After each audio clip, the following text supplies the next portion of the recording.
أعوذ بالله من الشيطان الرجيم. بسم الله الرحمن الرحيم. يا أيها الذين آمنوا اتقوا الله حق تقاته ولا تموتن إلا وأنتم مسلمون واعتصموا بحبل الله جميعا ولا تفرقوا واذكروا نعمة الله عليكم إذ كنتم أعداء فألف بين قلوبكم فأصبحتم بنعمته إخوانا وكنتم على شفا حفرة من النار فأنقذكم منها كذلك يبين الله لكم آياته لعلكم تهتدون. شروع کرتا ہوں اللہ کے نام سے جو بڑا مہربان نہایت رحم کرنے والا ہے. چوتھے پارے کا یہ دوسرا رکوع ہے. سورہ آل عمران کا تقریباً 11واں رکوع یہاں سے شروع ہو رہا ہے. اس آیت میں اللہ تعالیٰ نے ایمان والوں کو مخاطب کیا. سورہ آل عمران میں اللہ تعالیٰ نے پہلی جگہ مخاطب اوپر کیا تھا یا ایھا الذین آمنوا ان تطیعوا فریقا من الذین اوتوا الکتاب یردوکم بعد ایمانکم کافرین. یہاں اللہ نے کہا تھا کہ ایمان والو تم اہل کتاب میں سے کسی ایک گروہ کا بھی اتباع نہ کرو. ہو سکتا ہے کہ تمہیں ایمان لانے کے بعد میں وہ کفر کی طرف لوٹا دیں، یعنی تمہاری بات ان کے سمجھ میں آ جائے اور تم خام خواہ دوبارہ سے کفر کی طرف لوٹ جاؤ. حالانکہ ایسا کیسے ہو سکتا ہے کہ جب ایک ایمان والا اللہ تعالیٰ کی آیتوں کو سنتا ہے اور اس کے رسول پر ایمان رکھتا ہے، آپ کی رسالت کا اقرار کرتا ہے، پھر دوبارہ سے کفر کی طرف لوٹنا اس کے لیے بہت مشکل ہے. لیکن ہاں شروعی ابتدائی زمانہ ہے، چونکہ کفر کے اندر سے آئے ہیں نکل کر کے، کہیں ایسا نہ ہو کہ دوبارہ سے کفر کے اندر پلٹنا تمہارے لیے آسان ہو جائے. اس لیے کہ جب آدمی ابتدائی چیز کو چھوڑ کر کے آتا ہے تو اس کے اثرات کافی دن تک رہتے ہیں. ایسا نہیں ہوتا. کبھی دیکھیں آپ، جب 11 مہینے انسان روزے نہیں رکھتا، پھر 1 مہینہ رمضان کا آ جاتا ہے تو بعض مرتبہ ابتدائی روزوں میں انسان دھوکے سے کھا پی لیتا ہے، اس لیے کہ 11 مہینے اس نے کھانے پینے کا ہی عمل کیا تھا. جب 1 مہینہ روزے رکھ لیتا ہے تو پھر عید کے بعد بھی بعض مرتبہ انسان پانی اس لیے نہیں پیتا کہ شاید میرا روزہ ہے، حالانکہ وہ زمانہ روزے کا نہیں ہوتا، وہ زمانہ تو دوسری چیزوں کا آ گیا، اب کھانا پینا آرام سے، لیکن انسان کو اس زمانے کا دھوکہ لگتا رہتا ہے. ایسے ہی ایک انسان ہے کفر کے اندر سے نکل کے آیا ہے، ابھی کفر کی دلدل میں پھنسا ہوا تھا، وہ ایمان کے اندر داخل ہو گیا. ایمان میں داخل ہونے کے بعد بھی بعض مرتبہ کفر کے آثار نظر آتے رہتے ہیں. وہ انسان اس چیز کو پرکھتا رہتا ہے، کبھی تو بتکدے میں موجود تھا، کبھی یہ حالت تھی، کبھی وہ حالت تھی، تو اس چیز کے بعد مرتبہ اثرات اسے محسوس ہوتے رہتے ہیں. تو صحابہ کرام رضی اللہ تعالی عنہم اجمعین کو اللہ تعالیٰ نے یہی بات سمجھائی کہ اہل کتاب کا بھی بعض گروہ ایسے ہیں. اس کی آواز تیز ہو گئی، ایک کو تھوڑی سی بڑھا دیں، باقی گھٹا دیں پہلے نمبر کی آواز کو بس. تو بعض مرتبہ اب ہلکی سی بڑھا دیں بس، بہت ہو گیا. تو بعض مرتبہ وہ اثرات نظر آتے رہتے تھے. تو اللہ تعالیٰ نے صحابہ کو یہی چیز مخاطب کر کے سمجھائی کہ اے صحابہ، ایسا نہ ہو کہ اہل کتاب کے گروہ کے چکر میں، ان کی باتوں کے چکر میں تم ایمان لانے کے بعد کفر کے اندر نہ کہیں پھر جاؤ. لیکن اللہ نے یہ بھی کہہ دیا وَكَيْفَ تَكْفُرُونَ، کیسے انکار کر سکتے ہیں وہ صحابہ، وَأَنْتُمْ تُتْلَى عَلَيْكُمْ آیات اللہ، درا حالہ کہ ان کے اوپر اللہ تعالیٰ کی آیتیں پڑھ کر کے سنائی جاتی ہیں. وَفِيكُمْ رَسُولٌ، اور ان کے درمیان اللہ کا رسول موجود ہے. ایسا نہیں ہو سکتا کہ اپنے درمیان سے وہاں سے پھر جائیں. لیکن اللہ نے پھر بھی کہہ دیا وَمَن يَعْتَصِم بِاللَّهِ فَقَدْ هُدِيَ إِلَى صِرَاطٍ مُسْتَقِيمٍ، بس اللہ تعالیٰ کی ذات اقدس کو، اس پر اعتماد اور یقین کو مضبوطی کے ساتھ پکڑ لو. اللہ پر جب توکل مضبوط ہوگا، اعتقاد مضبوط ہوگا، پھر انسان ادھر سے ادھر کبھی ڈاماڈول نہیں ہو سکتا. اب اللہ نے یہاں سے ایمان والوں کو وہی چیز سمجھائی، اس لیے کہ دنیا کے اندر جینے کے بڑے مسائل ہوتے ہیں۔ اب انسان سوچتا ہے کہ یار جینا کیسے ہوتا ہے، اللہ کی فرما برداری کیسے کروں، کیسے میں مستقل طور سے اللہ تعالیٰ کا فرما بردار بن جاؤں، اس پر توکل کرنے والا بن جاؤں، ہر چیز میری اللہ کے تابع ہو جائے، وہ کیسے زندگی گزاروں۔ اللہ نے کہا کہ ایک لاہیہ عمل ہے۔ سب سے پہلا عمل یہ ہے، اے ایمان والو تم اللہ تعالیٰ سے ڈرو جیسا کہ اس سے ڈرنے کا حق ہے، تقوی اختیار کرو جیسا کہ تقوی اختیار کرنے کا حق ہے۔ یہ ہے معاملہ سب سے پہلا۔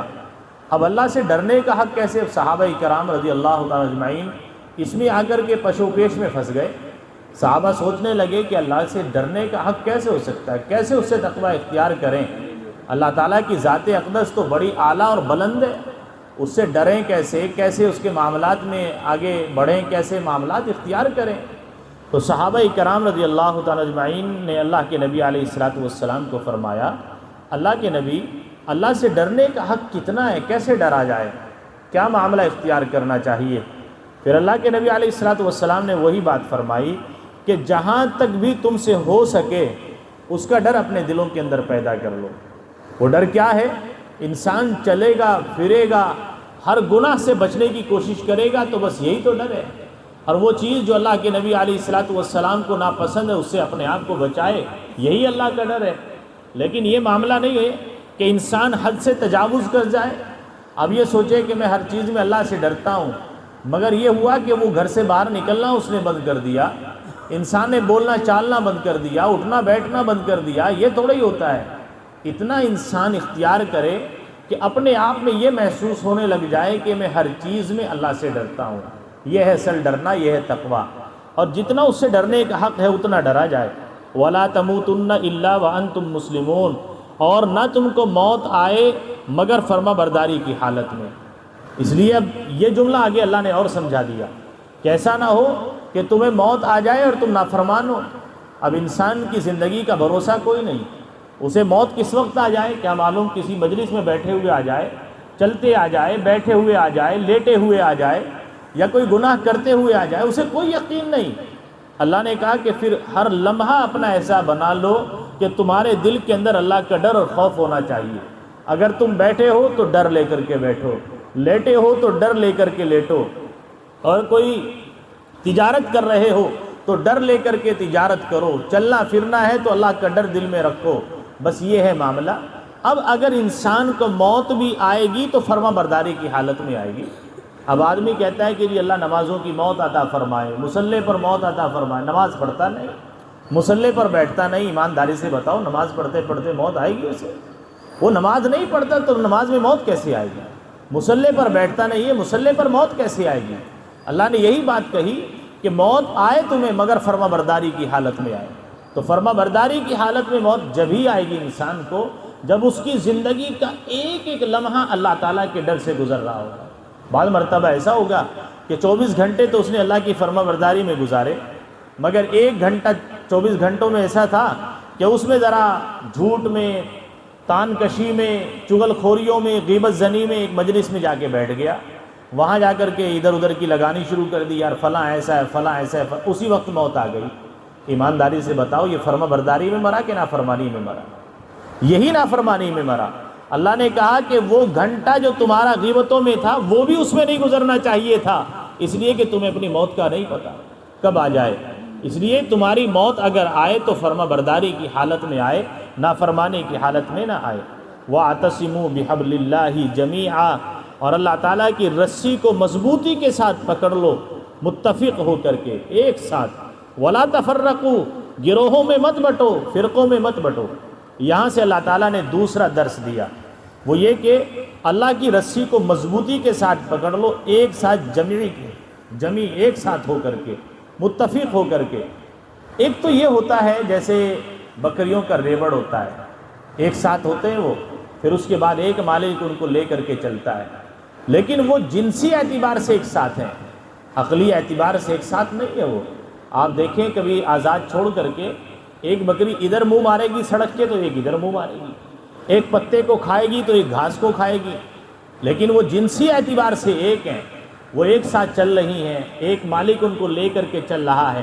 انسانوں کا یہ حال نہیں ہے کہ وہ بالکل ایک ساتھ جمعی طور پہ چلنے لگیں۔ جسم بھی ان کا ایک ساتھ ہو، چلنا بھی ایک ساتھ ہو، اٹھنا بیٹھ نہیں۔ یہاں پر مفسرین نے لکھا کہ ان کی سوچ، ان کا دماغ، ان کا دل، ان کے معاملات، ان کی زندگی کا پہلو سب ایک جیسا ہو جانا چاہیے۔ یہ نہ ہو کہ پھر ایک تو انسان کہتا ہے کہ اللہ ایک ہے، وہ بہت طاقتور ہے، اس سے زیادہ قوی کوئی نہیں ہے، اور دوسرا کہتا ہے کہ نہیں اللہ تعالیٰ ایک نہیں ہے، دنیا کے اندر پتہ نہیں کتنے پتھروں کے بت بنے بیٹھے ہیں، وہ بھی اسی کی شکل ہے۔ حالانکہ اللہ کی شکل کو کسی نے دیکھا کہاں ہے؟ ہم کیسے اختیار کر لیں کہ تم نے اللہ کی شبیہ بنائی ہوئی ہے، اس کو کیسے معبود مان لیں گے؟ اللہ کی شکل و صورت نہیں ہے تو اس کو کیسے معبود مان لیا جائے؟ ایک کہے گا کہ یہ اللہ کے رسول صلی اللہ علیہ وسلم اللہ کے نبی ہیں، دوسرا کہے گا کہ نہیں میں اللہ کے رسول کو تو مانتا ہوں مگر ان کی باتوں کو نہیں مانتا۔ یہ کیسا عمل ہوتا ہے؟ اللہ نے پھر ہمیں وہ نظام عمل دیا۔ وہ نظام عمل کیا ہے کہ تم ایک ساتھ مل کر کے اللہ کی رسی کو مضبوطی کے ساتھ پکڑ لو۔ وہ رسی کیا ہے؟ وہ آسمان سے لٹکی ہوئی کوئی رسی نہیں، بلکہ وہ قرآن مجید ہے۔ قرآن مجید وہ ایک ایسا کلام ہمارے درمیان موجود ہے کہ جس کے اندر اللہ تعالیٰ نے سب انسانوں کے لیے یکجا مسائل کو پیدا کر دیا۔ غریب بھی اسی کے اندر آئیں گے، امیر بھی اسی کے اندر آئیں گے، بادشاہ بھی اسی کے اندر آئیں گے، وزیر بھی اسی کے اندر آئیں گے۔ ایسا نہیں ہے کہ امیر کے لیے اللہ نے کہہ دیا نہیں تیرے اوپر تخفیف ہے، تو غریب ہے تو چلا جا، اور امیر کو اللہ نے پکڑ لیا، ایسا نہیں ہے۔ سب کے لیے یکجا مسائل اللہ تعالیٰ نے قرآن کریم کے اندر جمع فرما دیے۔ پھر سب کی نیت ایک بن گئی، پھر سب کہنے لگے، صحابہ کرام رضی اللہ تعالیٰ اجمعین کی جب جماعت بنی تو پہلے ایک تھے، پھر 2 بنے، پھر 4 بنے، پھر 8 بنے، پھر 16 بنے، بڑھتے چلے گئے۔ جب بڑھتے چلے گئے لیکن سوچیں سب کی ایک تھی، سب کہتے تھے اللہ کا ایک ہے، پیارے نبی صلی اللہ علیہ وسلم اللہ کے رسول ہیں، فلاں احکام اللہ نے دیا اس پر عمل کرنا ہے، نمازیں 5-6 فرض ہیں کا ادا کرنی ہے، اللہ کے رسول صلی اللہ علیہ وسلم کا پیغام، آپ کی سنتیں کا ان پر عمل کرنا ہے۔ تو اسی میں وہ اپنے آپ کو بڑھاتے چلے گئے، یکجانیت تھی ان میں۔ لیکن دنیا کے مسائل میں دیکھیں آپ، دنیا کے مسائل اگر آپ 2 بھائیوں کے درمیان بھی رکھ دیں گے تو نہیں عمل کر پائیں گے۔ وہ دوسرا کہے گا نہیں میں اس چیز کو نہیں مانتا، اس میں یہ داخل کرو، وہ دوسرا کہے گا نہیں میں اس کو نہیں مانتا، اس میں یہ داخل کرو۔ لیکن اللہ نے کہا نہیں، میں نے سب کے لیے یکجا مسائل ایک جیسے پیدا کر دیے، سب اسی راستے پر چلیں گے، وہ ہے قرآن کریم۔ قرآن جو کہتا ہے وہ سب کے لیے ہے، امیر ہو، غریب ہو، بادشاہ ہو، وزیر ہو، مرد ہو، عورت ہو، جوان ہو، بوڑھا ہو، سب کے لیے وہی مسئلہ ہے، اسی پر لوگ سارے عمل کریں گے۔ وَاعْتَصِمُوا بِحَبْلِ اللَّهِ جَمِيعًا وَلَا تَفَرَّقُوا، فرقوں میں نہ بٹو۔ فرقوں میں بٹ کے کہاں جاؤ گے؟ تمہارے اندر سے جان نکل جائے گی فرقوں میں بٹ جاؤ گے اگر۔ یہی معاملہ ہوا آج۔ ایک فرقہ ایسا بھی پیدا ہوا جس کو اہل حدیث کہا جاتا ہے۔ اس اہل حدیث کا کہنا یہ ہے کہ اللہ نے قرآن میں کہا وَاعْتَصِمُوا بِحَبْلِ اللَّهِ جَمِيعًا، کہ اللہ کی رسی کو مضبوطی کے ساتھ پکڑ لو ایک ساتھ مل کر کے۔ تو اللہ کی رسی تو قرآن مجید ہے، صحابہ تو نہیں ہے نا۔ اللہ کی رسی صحابہ کے بعد آنے والے تابعین، ائمہ مجتہدین جنہیں چاروں امام کہا جاتا ہے، وہ تو نہیں ہے نا۔ اب عام آدمی بیچارہ جو کالج میں اسکول میں پڑھا ہوا ہوتا ہے، جو قرآن کے ترجمے اور تفسیر کو نہیں جانتا، وہ کہے گا کہ یار بات تو بالکل صحیح کہہ رہے ہیں، اللہ نے تو مضبوط رسی قرآن کو کہا ہے، صحابہ نہیں ہے، پھر صحابہ کی جماعت کو ہم کیوں مانیں گے؟ ہم تابعین کو کیوں مانیں گے؟ ہم ائمہ مجتہدین کو کیوں مانیں گے؟ وہ وہاں سے انکار کر دیتے ہیں، اور مثال کیا دیتے ہیں کہ بات سنو، اگر تم قرآن کریم سے ہٹ کر کے چلو گے تو اللہ کے منکر بن رہے ہو کہ نہیں بن رہے ہو؟ اللہ نے کیا کہا؟ ایک جگہ ایک مضبوطی کے ساتھ پکڑ لو، اور تم اس کے علاوہ پکڑتے ہو دوسروں کو۔ اب ان کے بات عقل میں آ جاتی ہے، وہ کہتے ہیں یار بات تو بالکل صحیح ہے۔ انہیں کہتے ہیں غیر مقلد، یعنی کسی کی تقلید کیے بغیر ڈائریکٹ قرآن پڑھ کر کے اللہ تعالیٰ کی ذات تک پہنچنے کی کوشش کرنا۔ اب انسان عام جو ہوتا ہے وہ ڈائریکٹ قرآن کو پڑھ کر کے اللہ تعالیٰ کی ذات کو کیا پہچان سکتا ہے؟ عام انسان کو کیا پتا کہ قرآن کا ترجمہ کیا ہے، اس کا مطلب کیا ہے، اس کا مفہوم کیا ہے، اللہ کے نبی صلی اللہ علیہ وسلم نے اس معاملے میں کیا حکم دیا، اسے کیا پتا؟ لیکن انہوں نے ڈائریکٹ انسان کو جوڑ دیا قرآن سے، کہا تم نے ائمہ کو نہیں ماننا۔ لیکن ہمارے علماء کہتے ہیں کہ بغیر سیڑھی کے چھت پہ نہیں چڑھا جاتا، چھت پہ چڑھنے کے لیے سیڑھی کا سہارا لینا پڑتا ہے۔ قرآن تک پہنچنے کے لیے قرآن کو سمجھنا پڑتا ہے، اور اس کو سمجھنے کے لیے پھر ان کی ذات کو پکڑنا پڑتا ہے جنہوں نے قرآن سمجھا اور پھر ہمیں سمجھایا، وہ ہیں اللہ کے نبی علیہ الصلوۃ والسلام۔ اس کے بعد پھر اللہ کے نبی نے سمجھایا صحابہ کو، پھر صحابہ نے سمجھایا تابعین کو، ائمہ مجتہدین کو، پھر انہوں نے یکجا طور پر سمجھایا ہمیں کہ یہ قرآن ہے، اس کے مفہوم مطلب یہ ہے، اس کے معانی یہ ہیں۔ تب جا کر کے ہماری عقل میں بات آئی کہ اللہ اس آیت میں یہ بات کہنا چاہ رہا ہے۔ اگر ہم انہیں چھوڑ دیں، ڈائریکٹ قرآن کو پکڑیں، صحابہ کی بات کو نہ مانیں، تو ظاہر سی بات ہے ہمیں ترجمہ بھی نہیں مل سکتا، ہمیں مطلب ہی نہیں مل سکتا۔ اللہ نے تو قرآن میں کہہ دیا لن تنالوا البر حتی تنفقوا مما تحبون، اس کا ترجمہ کس نے کیا؟ اس کے معنی کو کس نے سمجھا بعد میں؟ اللہ کے نبی نے سمجھایا صحابہ کو، صحابہ نے سمجھایا تابعین کو۔ اگر ہم صحابہ اور تابعین کی جماعت کو چھوڑ دیں تو ڈائریکٹ قرآن کو پکڑ کر انسان کبھی راہ راست پر نہیں آ سکتا، اس لیے کہ صحابہ کی زندگی سب سے بہترین مشعل راہ ہے۔ تو وہ انسان کو یہاں سے غیر مقلد بنا دیتے ہیں، وہ کہتے ہیں کہ تم کسی کی تقلید نہ کرو، کسی کو نہ مانو بالکل بھی، ڈائریکٹ قرآن کو پکڑ کر کے آسمان پہ چڑھ جاؤ۔ انسان نہیں چڑھ سکتا، وہ قرآن کو لے کر کے گھومتا رہے گا، لیکن اگر کسی سے پتہ کرے گا تو تقلید ہو جائے گی۔ وہ پتہ بھی نہیں کرے گا کسی سے، اگر کسی سے پتہ کرے تقلید ہو جائے گی۔ اسی لیے ہمارے علماء نے بڑا عجیب بھی جواب دیا انہیں، کہا اچھا یہ بتاؤ تم غیر مقلد ہو، تم نے کبھی کسی کی تقلید نہیں کی؟ کہا جی نہیں کی تقلید کسی کی۔ تم نے الحمدو کے اوپر جو زبر پڑھا ہے الف کے اوپر، وہ تمہیں کس نے پڑھایا؟ کہا میں نے تو ابتدائی زمانے میں الحمدو پڑھا ہے، میری ماں نے یہی پڑھا تھا میری۔ ابے ماں نے تمہیں یہ سکھایا ہے تو تقلید تو ماں کی ہو گئی کہ نہیں ہو گئی؟ جب تم کسی کی تقلید نہیں کرتے تو ڈائریکٹ اللہ کا جو کلام نازل ہوا اس پر زبر پیش نہیں تھے، زبر پیش تو بعد میں لگے، حجاج بن یوسف نے لگائے۔ تو صحابہ کا قرآن اگر تمہیں پڑھنا ہے، اللہ کے نبی صلی اللہ علیہ وسلم کا قرآن پڑھنا، اس پر زبر زیر پیش کہاں تھے؟ تو یہ بتاؤ الحمدو کے اوپر زبر کہاں سے آیا؟ اور اگر تم اس کے اوپر زبر پڑھ رہے ہو اور حجاج بن یوسف کا پڑھتے ہو تو تم تقلید کرنے والے ہو، پھر غیر مقلد نہیں ہوئے۔ تو غیر مقلد کا معنی تو یہ ہوتا ہے کسی کی بھی بات نہ مانے، ڈائریکٹ اللہ تعالیٰ سے پوچھے، اور اللہ سے پوچھ کر کے کام نہیں چل رہا ہے تیرا، تو پھر ظاہر سی بات ہے بیچ میں کسی کو استاد تو بنانا پڑے گا، بغیر استاد بنائے بیچ میں کام نہیں چلے گا۔ یہی معاملہ ان کا آگے بڑھتا ہے کہ وہ عام انسان کو ورگلا کر کے پھر راہ راست سے ہٹانے کی کوشش کرتے ہیں۔ یہی آیت ہے وہ کہ جہاں سے انسان کو توڑنا، ایمان سے پھیرنا ان کے لیے بہت آسان ہو جاتا ہے۔ وہ یہ کہتے ہیں کہ فرقوں میں نہ بٹو، ادھر ادھر نہ جاؤ، ڈائریکٹ بس قرآن کو پکڑ لو۔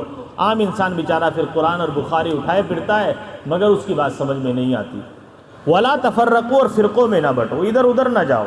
وَاذْكُرُوا نِعْمَةَ اللَّهِ عَلَيْكُمْ إِذْ كُنْتُمْ أَعْدَاءً فَأَلَّفَ بَيْنَ قُلُوبِكُمْ، اور یاد کرو اللہ تعالیٰ کی ان نعمتوں کو جو تمہارے اوپر اللہ نے نازل کی ہیں، تمہارے اوپر جو نعمتیں جو احسان ہیں انہیں یاد کرو۔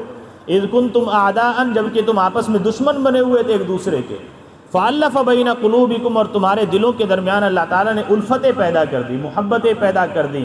فاصبحتم بنعمتہ اخوانا، اور تم کو اللہ تعالیٰ نے اپنے فضل سے بھائی بھائی بنا دیا۔ وکنتم علی شفا حفرۃ من النار، درا حالہ کہ تم پہنچ چکے تھے جہنم کے آگ کے گڑھے کے کنارے پر۔ فانقذکم منہا، پھر اللہ نے تمہیں وہاں سے نجات عطا فرمائی۔ کذالک یبین اللہ لکم آیاتہ لعلکم تہتدون، اسی طریقے سے اللہ تعالیٰ اپنی آیتوں کو کھول کر کے بیان کرتا ہے تاکہ تم راہ راست پر آ جاؤ، ہدایت پا جاؤ۔ اللہ نے کہا کہ اللہ کی نعمتوں کو یاد کرو جو تمہارے اوپر دن رات برستی رہتی ہیں۔ کون سا لمحہ ایسا ہے جس میں انسان اللہ کی نعمتوں میں گھرا ہوا نہیں ہوتا؟ کوئی انسان ذرا تھوڑا سا سوچ کر کے دیکھے، یہ چلنا اللہ کی نعمت ہے، کھانا اللہ کی نعمت ہے، پینا اللہ کی نعمت ہے، لیٹنا اللہ کی نعمت ہے، سونا اللہ کی نعمت ہے۔ کون سا لمحہ ایسا ہے جس میں انسان اللہ کی نعمتوں میں گھرا ہوا نہیں ہے؟ ورنہ تو پوچھو ان سے جن سے نیند نہیں آتی، گولیاں لینی پڑتی ہیں مگر پھر بھی نہیں آتی، پریشان رہتے ہیں۔ ان سے پوچھو کہ جنہیں لیٹنا میسر ہی نہیں ہوتا، پریشان ہے، کمر میں درد رہتا ہے، نیند ہی نہیں آتی انہیں۔ ان سے پوچھو کہ جن سے بیٹھا نہیں جاتا، یا انہیں نظر نہیں آتا، یا انہیں سنائی نہیں دیتا، یا ذائقہ نہیں محسوس ہوتا، زبان کا ذائقہ ختم ہو چکا ہے، ان سے پتہ کرو کہ کیا چیز ہوتی ہے اللہ کی نعمتیں۔ ہر وقت انسان اللہ کی نعمتوں میں گھرا ہوا رہتا ہے، کوئی لمحہ اس کا ایسا نہیں کہ جس میں وہ اللہ کی نعمتوں میں گھرا ہوا نہ ہو، کوئی لمحہ ایسا نہیں۔ مگر ٹھیک ہے، ناشکری انسان کرتا رہے، اس کا کون علاج کر سکتا ہے؟ ورنہ انسان رات کو جب سوئے صبح اٹھے اللہ کی نعمتوں میں ہے وہ، اسے جو نیند آ گئی اللہ کی نعمت ہے، صبح جو آسانی کے ساتھ اٹھ گیا اللہ کی نعمت ہے، صبح سے شام تک وہ کتنی نعمتیں اللہ تعالیٰ کی استعمال کرتا ہے، وہ ساری قدرت کے خزانے ہیں یہ جو وہ اللہ نے اس کے لیے کھول رکھے ہیں کہ لوٹتا رہے جب تک لوٹ رہا ہے، لیکن ناشکری پھر کرتا رہتا ہے۔ اللہ نے کہا اس وقت میں جب کہ تم آپس میں دشمن بنے ہوئے تھے، صحابہ کفر کی جماعت میں تھے، پہلے آپس میں دشمنیاں تھی ان کی، کوئی فلاں قبیلے کا دشمن، کوئی فلاں قبیلے کا دشمن۔ حالات کیا تھے؟ کہا اگر کسی کی اونٹ نے کنویں سے پہلے پانی پی لیا، ہمارے اونٹ سے پہلے 7 پیڑھیوں تک جنگیں چلا کرتی تھی، ایسے دشمن تھے آپس میں، قتل و غارت مچا کرتے تھے۔ فرمایا کہ پھر اس کے بعد ہم نے قرآن کریم سے تمہیں جوڑا، ایک نبی بھیج کر کے تمہیں آپس میں جوڑا، اور حالات یہ ہو گئے کہ تمہارے دل آپس میں الف یعنی ایک دوسرے کی محبت ہم نے دلوں کے اندر پیدا کر دی، الفت پیدا ہو گئی، محبت پیدا ہو گئی۔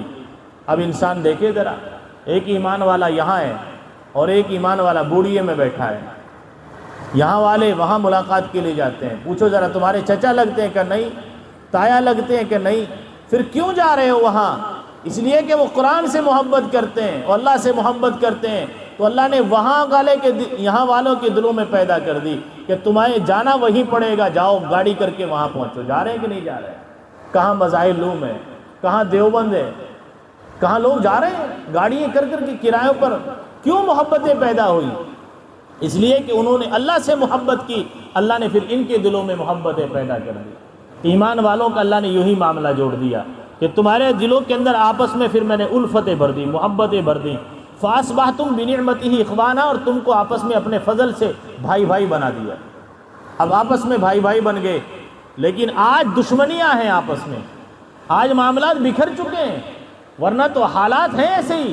ایک ٹوپی والا اگر نظر آ جائے، دوسرا کہیں کھڑا ہو، وہ پریشان ہو، دوسرا ٹوپی والا فوراً بھاگ کر کے جائے گا، یار کیا بات ہوگی، تو مسلم بھائی ہے۔ آج بھی دور ہے کہیں نہ کہیں تھوڑا تھوڑا، لیکن یہ ہے کہ آج ہم لوگ آپس میں ایسے تلے ہوئے رہتے ہیں 24 گھنٹے، کبھی ادھر کی برائی کبھی ادھر کی برائی، دوسروں کے سامنے برائیاں کرتے ہیں۔ حالانکہ ایمان والے کی برائی کرنا یہ جائز نہیں ہے، حرام کے لیول پر آتا ہے۔ اور اگر بعض علماء کے نزدیک دیکھیں تو انہوں نے کہا کہ یہ کفر کا عمل ہوتا ہے، اپنے بھائی کی جا کر کے دوسرے کے سامنے برائی جو کر رہا ہے یہ کفر والا عمل ہے۔ کیوں تم اسے ذلیل کرتے ہو، کیوں رسوا کرتے ہو؟ اصلاح کا طریقہ یہ ہے کہ تم اسے بیٹھ کر کے سمجھاؤ کہ تمہارا فعل، تمہارا عمل یہ غلط ہے، اسے چھوڑ دو تم، پھر وہ انشاءاللہ تمہاری بات مانے گا، وہ چھوڑ دے گا۔ اور اگر تم نے اسے 4 آدمیوں میں بیٹھ کر کے ذلیل کیا، وہ تمہاری بات نہیں مانے گا، بلکہ آگے وہ تمہاری پھر برائی کرے گا کہ بنا پھرتا ہے اپنے آپ میں اللہ والا، نمازی بنتا ہے، حاجی بنتا ہے، تم نے اس کا فلاں کام نہیں دیکھا؟ کہ نہیں میں نے کبھی نہیں سنا، کہ ہاں تجھے کیا پتا وہاں فلاں کام، حالانکہ بات نہیں ہوتی وہ، لیکن اپنی طرف سے وہ بنا دیتا ہے اور دوسرے آدمی کو اعتقاد میں لا کر کے بات مکمل کر دیتا ہے۔ تم نے اسے ذلیل کیا، پھر اس نے 4 جگہ تمہیں ذلیل کر دیا، لیکن وہ تو پہلے سے اس برائی کے اندر ملوث ہے، اس پر اثر نہیں پڑے گا۔ تم نمازی، حاجی ہو، مسجدوں سے جڑے ہوئے ہو، تمہارے بارے میں اگر اتنی سی بات بھی باہر کرے گا تو تمہاری ذات پر دھبا آتا ہے۔ اس لیے ہمیں چاہیے کہ ہم دوسرے کی برائی بیٹھ کر کے نہیں کریں گے۔ اللہ نے ہی کہا ہمیں، تم نے آپس میں ایک دوسرے کا بھائی بھائی بنا دیا، تم آپس میں بھائی بھائی بن گئے۔ وَكُنْتُمْ عَلَى شَفَا حُفْرَةٍ مِّنَ النَّارِ، اور تم تو بالکل آگ کے کنارے پر پہنچ چکے تھے، اب تو دیر تھی کہ تمہیں موت آئے سیدھے جہنم کے اندر جاؤ، لیکن وہاں سے بچ گئے، ہم نے نجات عطا فرما دی، تمہیں نکال لیا وہاں سے، بچا لیا۔ كَذَلِكَ يُبَيِّنُ اللَّهُ لَكُمْ آيَاتِهِ لَعَلَّكُمْ تَهْتَدُونَ، اسی طریقے سے اللہ تعالیٰ بیان کرتا ہے اپنی آیتوں کو تاکہ تم ہدایت کے راستے پر آ جاؤ، ہدایت پا جاؤ۔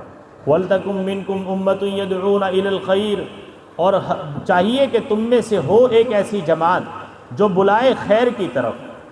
ایک جماعت ایسی مکمل ہونی چاہیے۔ 140 کروڑ کی آبادی ہے ہندوستان میں، اور اس میں سے کتنے مسلم ہیں، لیکن یہ خیر کی طرف بلانا صرف مسلمان ہی کو نہیں ہے، آج تو ہم مسلمان کو بھی نہیں بلاتے، بلکہ برائی کی طرف دعوت پہلے دے دیتے ہیں، خیر کی طرف بلانے کے لیے تیار ہی نہیں ہوتا۔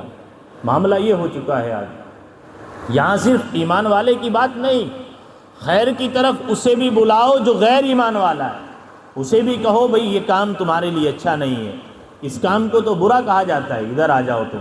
آج دیکھو دنیا کے اندر برائیاں پنپتی رہتی ہیں، کوئی روکنے کے لیے تیار ہی نہیں ہوتا۔ فرمایا کہ تم میں سے ایک جماعت ایسی ہونی چاہیے، اور وہ جماعت کیسے پیدا ہوگی؟ جب انسان خود کسی کام کو کرے گا، ظاہر سی بات ہے اسے چاہیے کہ وہ خود دوسرے اپنے ساتھ لگائے کہ یار یہ کام نہیں کرنا چاہیے، ہمیں یہ کام کرنا چاہیے۔ اب ایک انسان مسجد میں آ رہا ہے، اسے ضرورت ہے کہ وہ دوسرے کو لے کر کے چلے۔ ایک انسان گھر میں خود نمازی ہے، اسے چاہیے کہ گھر میں سے دوسرے انسان کو بھی نمازی بنانے کی کوشش کرے۔ ایک انسان خود حج کر چکا ہے، اسے چاہیے کہ وہ دوسرے کو بھی حج کے لیے آمادہ کرے، اسے بھی تیار کرے، اسے بھی دعوت دے۔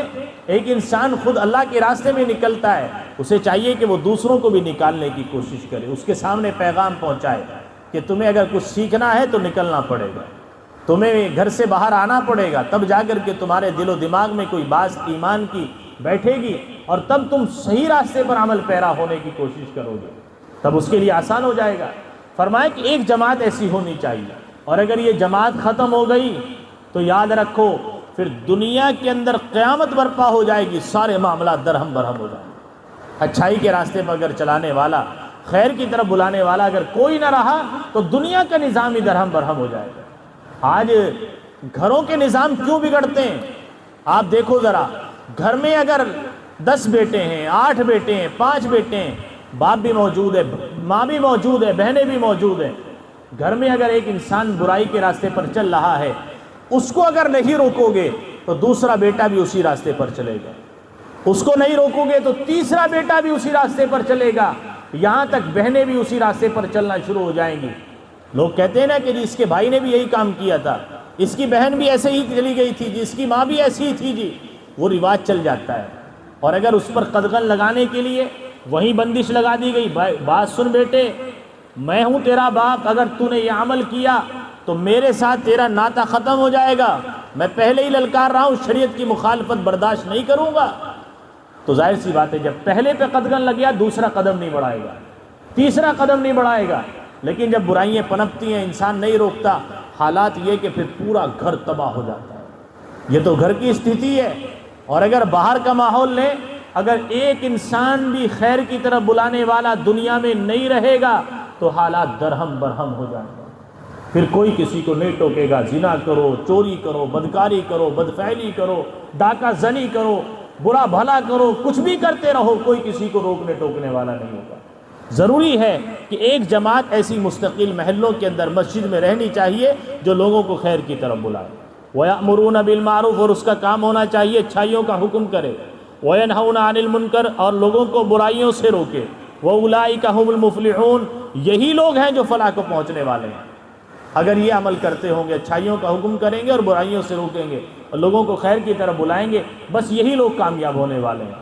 اور اگر کوئی انسان اپنے عمل سے جڑا ہوا ہے، وہ خود نماز پڑھتا ہے، دوسروں کو ٹوکتا ہی نہیں، فرمایا کہ اگر اللہ کی طرف سے عذاب آئے گا تو پھر اللہ یہ کہے گا کہ سب کو پیس دو۔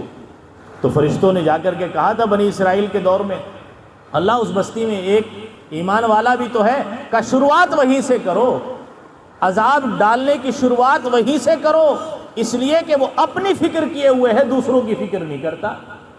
تو معاملہ دیکھو کتنا بڑا بن جاتا ہے۔ وہ کہے جی میں تو عبادت کرتا ہوں، میں تو مانتا ہوں، کہ تو اپنی تو فکر کرتا ہے، دوسروں کی کیوں نہیں کرتا؟ ہمیں چاہیے ہم محلوں میں ایک ایسی جماعت مستقل تحریک میں رکھیں کہ وہ چلتی پھرتی، اٹھتی بیٹھتی لوگوں کو دعوت دے۔ ہمارا تو صرف زبان سے کہہ دینا، بلکہ تم زبان سے بھی نہ کہو، بعض مرتبہ ہمارا بیٹھنا بھی عمل بن جاتا ہے دوسرے کے لیے۔ وہ کیسے؟ تم 4 آدمیوں میں بیٹھ گئے، وہاں اگر کسی کی چغلی شروع ہو گئی، تم وہاں سے کھڑے ہونا شروع ہو جاؤ، نکل جاؤ وہاں سے اٹھ کے، وہ تمہارا جانا ہی ان کے لیے دعوت بن جائے گا۔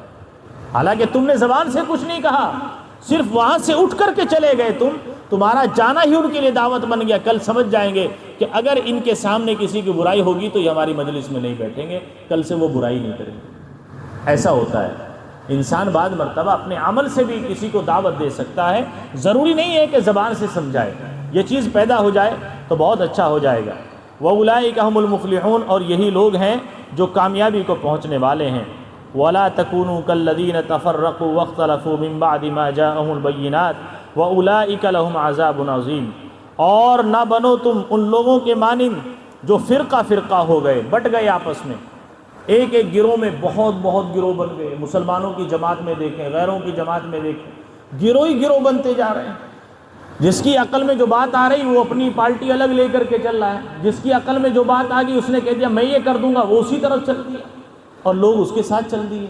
یہ کیا معاملہ ہے؟ قرآن تو یکجانیت کے لیے آیا، تمہیں ایک کرنے کے لیے آیا، اور تم نے آپس میں گروہ بنا لیے. ذرا سوچ کے دیکھو یہ گروہ کس بنیاد پر بن رہے ہیں، کس معاملے میں تم گھرے ہوئے جا رہے ہیں. انسان ایک مرتبہ قرآن کریم کی اگر طرف سوچے گا، دیکھے گا، تو پھر کبھی ادھر ادھر بھٹکنے کی کوشش نہیں کرے گا. اللہ نے کہا ان لوگوں کے مانند نہ بنو جو فرقہ فرقہ ہو گئے، آپس میں بٹ گئے، جس کے دماغ میں جو بات آئی وہ ادھر چل دیا کہ جی میں کہتا ہوں قبروں پہ یہ چڑھانا بالکل جائز ہے، ناجائز نہیں ہے، اللہ کے بندے ہیں وہ بھی. اب اسی کو انسان قرار سمجھ گیا یار بالکل بات صحیح کہتے ہو. یہ کیا چیز ہوتی ہے؟ بچو، جو قرآن نے کہا بس اسی پر عمل کرو، اس کے علاوہ دنیا کیا کہتی ہے چھوڑ دو. وختلفوا، اور اختلاف مت کرو بعد اس کے کہ تمہارے اوپر تمہارے پاس میں کھلی ہوئی نشانیاں آ چکی ہیں. اب ضرورت کس چیز کی ہے تمہیں؟ جب اللہ نے کہہ دیا حاجت روا میں، مشکل کشا میں، رازق میں، خالق میں، پالنہار میں، پھر حاجت روا قبروں والوں کو کیوں بناتے ہو؟ پھر مشکل کشا انہیں کیوں مانتے ہو؟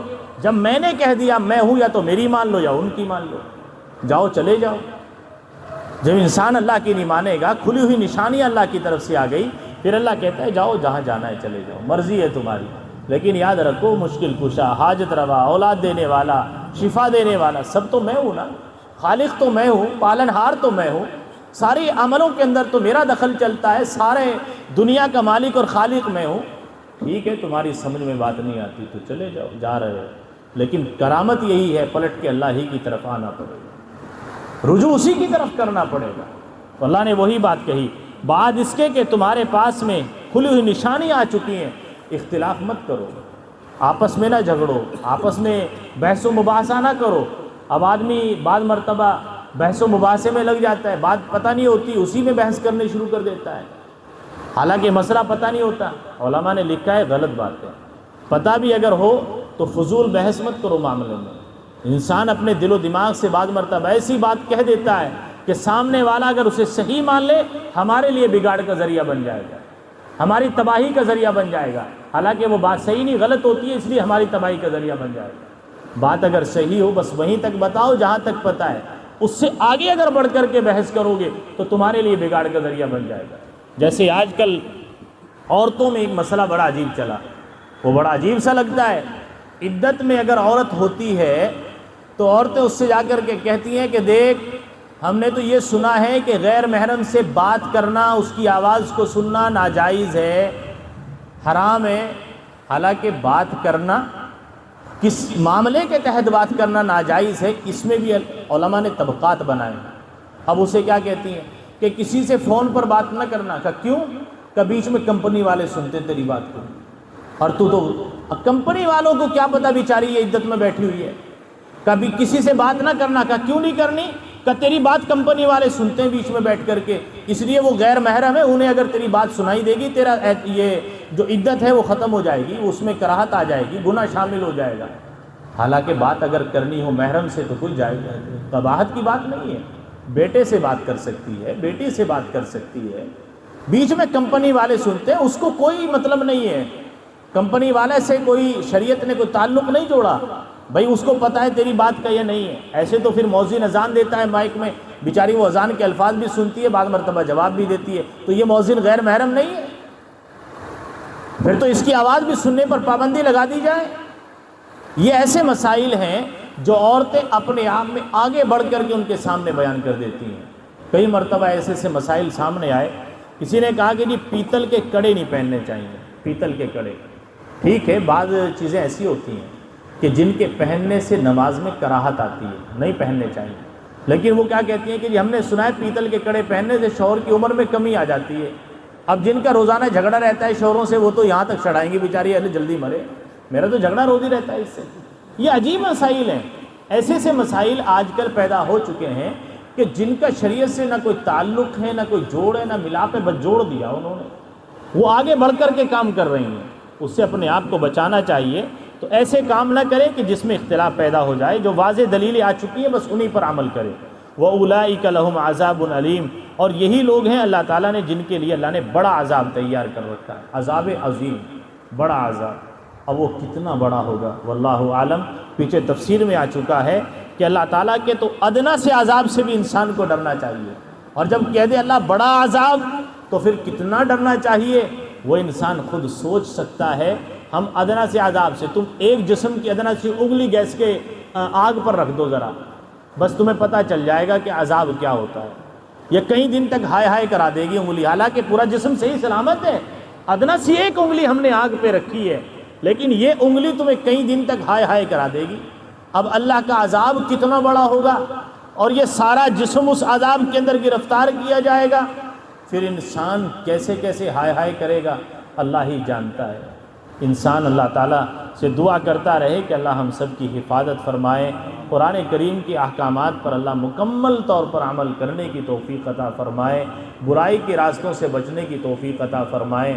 جو اللہ نے احکامات ہمارے اوپر لازم کیے ہیں اللہ انہی پر عمل کرنے کی توفیق عطا فرمائے، اچھائی کا حکم کرنے کی اور برائیوں سے روکنے کی اللہ ہم سب کو توفیق عطا فرمائے۔ وآخر دعوانا ان الحمد للہ رب العالمین۔ سبحان اللہ و بحمدہ۔